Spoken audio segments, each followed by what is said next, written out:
কাল কিয়ামতের ময়দানে আমি গুনাহগারও আপনাদের সাথে থাকব। এই জন্য আমি বারবার বলতেছি, তা'মুরুনা বিল মারুফ।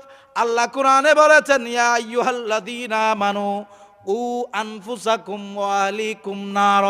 নিজে বাঁচো, নিজের আহলালকে বাঁচাও, নিজে বাঁচো, নিজের সমাজকে বাঁচাও, নিজে বাঁচো, নিজের স্ত্রী সন্তানকে বাঁচাও, নিজে বাঁচো, নিজের এলাকাকে বাঁচাও। সুবহানাল্লাহ বলেন না? এ ইমাম সাহেব, এই সমাজের সর্দার, কাল কিয়ামতের ময়দানে আমার আল্লাহ আমাকে আপনাকে দাঁড় করাবে।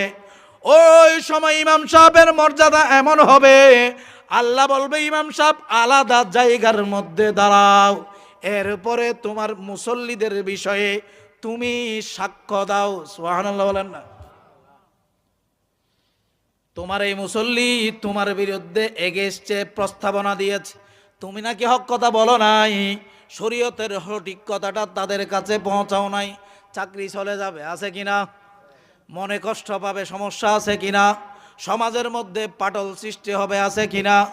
শুধু মিষ্টি মিষ্টি কথা বলে চলে এসেছো, এই রকম হিসাব আমার আল্লাহ আমাকে দেয় নাই, আপনাকে দেয় নাই।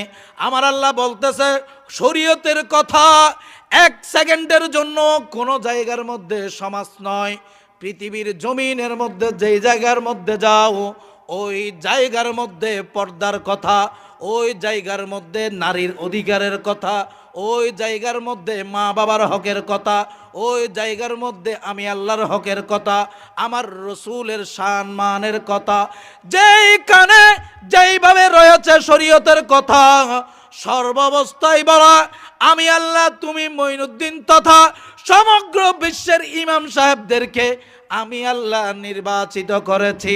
উচ্চ আওয়াজে বলুন সুবহানাল্লাহ।